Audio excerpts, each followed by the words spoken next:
Hi all, ഇന്ന് നമ്മളിവിടെ discuss ചെയ്യാൻ പോകുന്നത് ജോൺ മിൽട്ടൻ്റെ ഫേമസ് പോമായിട്ടുള്ള ഇൽ പെൻസറോസ എന്ന് പറയുന്ന പോമിനെ കുറിച്ചിട്ടാണ്. ആദ്യം തന്നെ പോയറ്റിനെ കുറിച്ചിട്ട് നോക്കാം. ജോൺ മിൽട്ടൺ എന്ന് പറയുന്നത് ഗ്രേറ്റസ്റ്റ് ഇംഗ്ലീഷ് പോയറ്റാണ്. അതുപോലെ അദ്ദേഹത്തിൻ്റെ എപ്പിക് പോമായിട്ടുള്ള പാരഡൈസ് ലോസ്റ്റിലൂടെയാണ് അദ്ദേഹം ഫേമസ് ആയിരുന്നത്. അദ്ദേഹം ഒരു പോയറ്റ് മാത്രമല്ല, സ്കോളറാണ്, പൊളിറ്റിക്കൽ തിങ്കറാണ്. അതുപോലെ freedom, especially freedom of speech, പ്രസ്സിന് വേണ്ടിയിട്ടൊക്കെ അദ്ദേഹം ഡിഫെൻഡ് ചെയ്തിരുന്നൊരു വ്യക്തിയാണ്. അദ്ദേഹത്തിൻ്റെ മെയിൻ വർക്ക്സ് എന്ന് പറയുന്നത് Paradise Lost, Paradise Regained, Lycidas, on his blindness, L'Allegro, Il Penseroso, ഇത്രയും ഫേമസ് പോം എന്ന് പറയുന്നത്. നെക്സ്റ്റ് നമുക്ക് പോമിൻ്റെ സമ്മറിയിലോട്ട് പോവാം. ഇൽ പെൻസറോസ എന്ന് പറയുന്ന ജോൺ മിൽട്ടൻ്റെ ഈ ഒരു വർക്ക് 1631 എഴുതിയത്. പക്ഷെ പബ്ലിഷ് ചെയ്തത് 1645 അദ്ദേഹത്തിൻ്റെ പോംസിൻ്റെ കൂടെയാണ്. ഇൽ പെൻസറോസ എന്ന് പറയുന്നത് ഇറ്റാലിയനിൽ മീൻ ചെയ്യുന്നത് ഇത് തോട്ട്ഫുൾ വൺ എന്ന അർത്ഥമാണ്. ഇത് 175 ലൈൻസാണ് വരുന്നത്. ഇതൊരു ലോങ് പോമാണ്. ഈ ഒരു പോം ജോൺ മിൽട്ടൻ്റെ ലിറിക് പോമാണ്. ഈ ഒരു പോമിൽ അദ്ദേഹം ഹാപ്പിനെസ്, അതുപോലെ ചിരി, ആഹ്ലാദം, അങ്ങനെയുള്ള കാര്യങ്ങളൊക്കെ എക്സ്ചേഞ്ച് ചെയ്തിട്ട് മെലങ്കോളിക്, അതായത് ധ്യാനങ്ങളിലൊക്കെ അദ്ദേഹം ഇൻട്രസ്റ്റ് കൊടുക്കാനും അതുപോലെ അങ്ങനെയുള്ള ദേവതകളെ അദ്ദേഹം ക്ഷണിക്കുകയാണ് ചെയ്യുന്നത്. ഈ ഒരു പോമിൽ പോയറ്റ് ഗോഡസ് മെലങ്കോളിയെ വിളിക്കുന്നുണ്ട്. എന്നിട്ട് അദ്ദേഹം പറയുന്നുണ്ട് tragic dramas, epic poetry, music, solitude, അങ്ങനെയുള്ള കാര്യങ്ങളൊക്കെ അദ്ദേഹത്തിന് ഡിസ്ക്രൈബ് ചെയ്ത് കൊടുക്കാൻ വേണ്ടിയിട്ട് ഗോഡസ് മെലങ്കോളിയെ അദ്ദേഹം വിളിക്കുന്നുണ്ട്. ഫസ്റ്റ് ലൈനിൽ സ്പീക്കർ ഡിസ്മിസ് ചെയ്യുന്നുണ്ട്, അതായത് അദ്ദേഹം തള്ളിക്കളയുന്നുണ്ട്. സൂപ്പർഫിഷ്യൽ ആൻഡ് ഡിസെപ്റ്റീവ് പ്ലഷർ എന്ന് പറയുന്നത് ഒരു ശൂന്യമായതാണ്, അതായത് വഞ്ചനാ രീതിക്കുള്ളതും അതുപോലെ യാതൊരു പ്രയോജനമില്ലാത്ത രീതിക്കുള്ള ഹാപ്പിനെസ് എന്ന് പറയുന്നത് ഫ്യൂട്ടൈലാണെന്നാണ് പറയുന്നത്. ഫ്യൂട്ടൈൽ എന്ന് പറഞ്ഞു കഴിഞ്ഞാൽ യാതൊരു പ്രയോജനമില്ലാത്തതാണെന്നാണ് അദ്ദേഹം പറയുന്നത്. ഈ തരത്തിലുള്ള പ്ലഷറിനെ അദ്ദേഹം ഡിസ്ക്രൈബ് ചെയ്തിരിക്കുന്നത് യാതൊരു ഒറിജിനും ഇല്ലാത്ത ഓഫ് സ്പ്രിങ്സ് ഓഫ് ഫ്രൂളിഷ്നെസ് എന്ന രീതിക്കാണ് അദ്ദേഹം ഡിസ്ക്രൈബ് ചെയ്തിരിക്കുന്നത്. ഇതിൽ സ്പീക്കർ പറയുന്നുണ്ട് ഈ ഒരു പ്ലഷർ ഒരിക്കലും ഒരു ഫോക്കസ്ഡ് മൈൻഡായിട്ടുള്ള ആളുകൾക്ക് സാറ്റിസ്ഫൈ ചെയ്യാൻ കഴിയില്ലെന്നും, ഇത് ഐഡിയൽ തോട്ട്സ്, അതായത് ഒരു അലസത പോലുള്ള ക്യാരക്ടറുള്ള ആളുകൾക്ക് ഇത് ക്യാപ്ചർ ചെയ്യാൻ കഴിയുമെന്നും, അവർക്ക് കുറച്ച് കളർഫുൾ ആയിട്ടുള്ള ഇമേജസ് ഒക്കെ വെച്ച് കഴിഞ്ഞാൽ അവർക്കത് ക്യാപ്ചർ ചെയ്യാൻ കഴിയുമെന്നാണ് പറയുന്നത്. പിന്നീട് സ്പീക്കർ ഗോഡസ് മെലങ്കോളിയെ സ്തുതിച്ചുകൊണ്ട് അവളുടെ ജ്ഞാനത്തെയും അതുപോലെ തന്നെ വിശുദ്ധിയെയും കുറിച്ചിട്ട് അദ്ദേഹം ഡിസ്ക്രൈബ് ചെയ്യുകയാണ് ചെയ്യുന്നത്.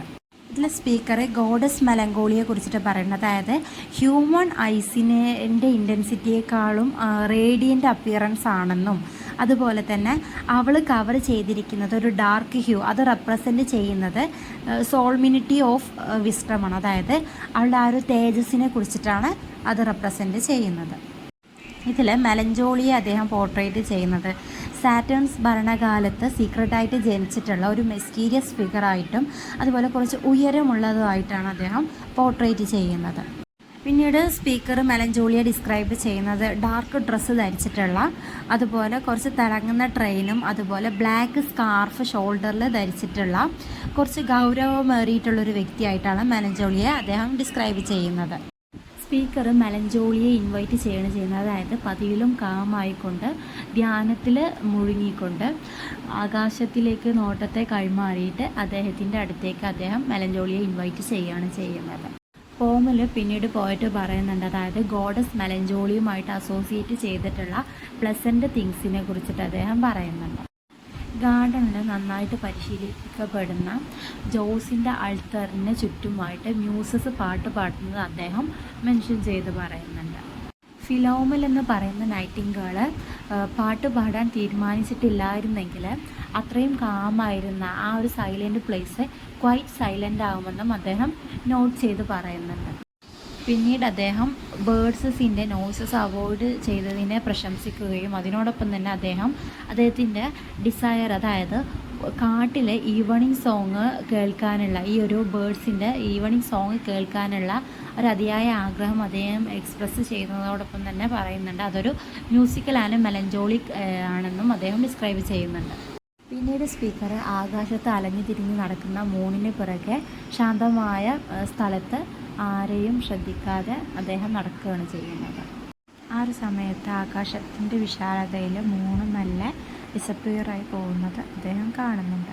ചില സമയങ്ങളിൽ ഈ ഒരു മൂന്ന് തല കുനിച്ചുകൊണ്ട് സോഫ്റ്റ് ക്ലൗഡ്സിൽ ഹിഡൻ ചെയ്ത് നിൽക്കുന്നുണ്ടെന്നും അതുപോലെ ജോയ്ഫുൾ അതായത് ഹാപ്പിനെസ്സിൽ നിന്നും മാറി നിന്നുകൊണ്ട് സ്പീക്കർ ഒരു ഒറ്റപ്പെട്ടിട്ടുള്ള ഡിം ലൈറ്റ് അതായത് ഒരു ശാന്തമായ ഒരു പ്ലേസ് കണ്ടെത്തുന്നുണ്ടെന്നും ആ ഒരു പ്ലേസിൽ അദ്ദേഹത്തിൻ്റെ കമ്പനീസ് അതായത് ഫ്രണ്ട്സിന് വേണ്ടിയിട്ട് ക്രിക്കറ്റ് നമ്മുടെ അടുപ്പിൽ ക്രിക്കറ്റ് വയ്ക്കുന്നതിൻ്റെ ആ ഒരു സൗണ്ട് കേൾക്കുന്നുണ്ടാകും.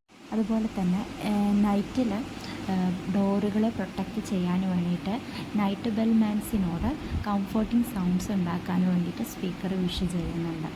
ഹെർമസിനെയും പ്ലാറ്റയും ഇൻസ്പയർ ചെയ്തിട്ടുള്ള ധ്യാനങ്ങളിൽ മുഴുകിയിട്ടുള്ള നക്ഷത്രക്കൂട്ടങ്ങളിൽ കാണാൻ വേണ്ടിയിട്ട് അദ്ദേഹം ഒരു ടോൾ ടവറിൻ്റെ ലാമ്പിനെ അദ്ദേഹം ഇമാജിൻ ചെയ്യുന്നുണ്ട്.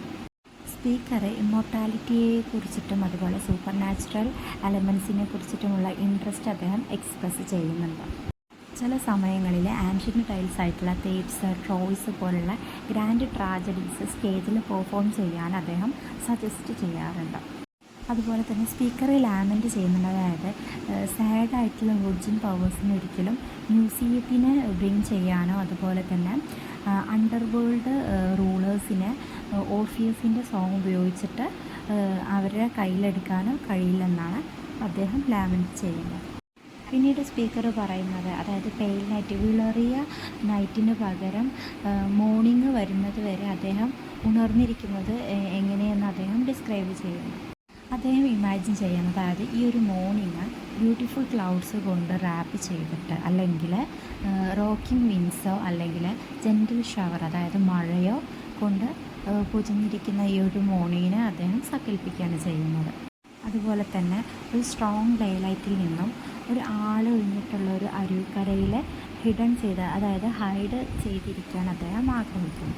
അതുപോലെ തന്നെ അദ്ദേഹത്തിന് നാച്ചുറൽ സൗണ്ടുകളും അതായത് ബീസ് ഈ ഒരു തേനീച്ചകളുടെ സൗണ്ടും അതുപോലെ മർമറിങ് വാട്ടേഴ്സിൻ്റെ സൗണ്ടും അദ്ദേഹത്തെ ഒരു പീസ്ഫുൾ സ്ലീപ്പിലേക്ക് നയിക്കുന്നു എന്നാണ് പറയുന്നത്.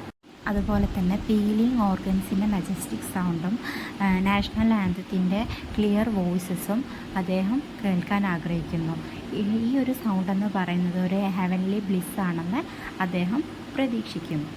ലാസ്റ്റ് ലൈനിൽ സ്പീക്കർ പറയുന്നുണ്ട് അതായത് ഇത്രയും പറഞ്ഞിരിക്കുന്ന ഈ ഒരു പ്ലഷർ പ്രൊവൈഡ് ചെയ്തത് മെലഞ്ചോളിയാണെന്നും അത് അവളോടൊപ്പം ജീവിക്കാനുള്ളൊരു ചോയ്സ് ആണെന്നും അദ്ദേഹം എക്സ്പ്രസ് ചെയ്യുന്നുണ്ട്.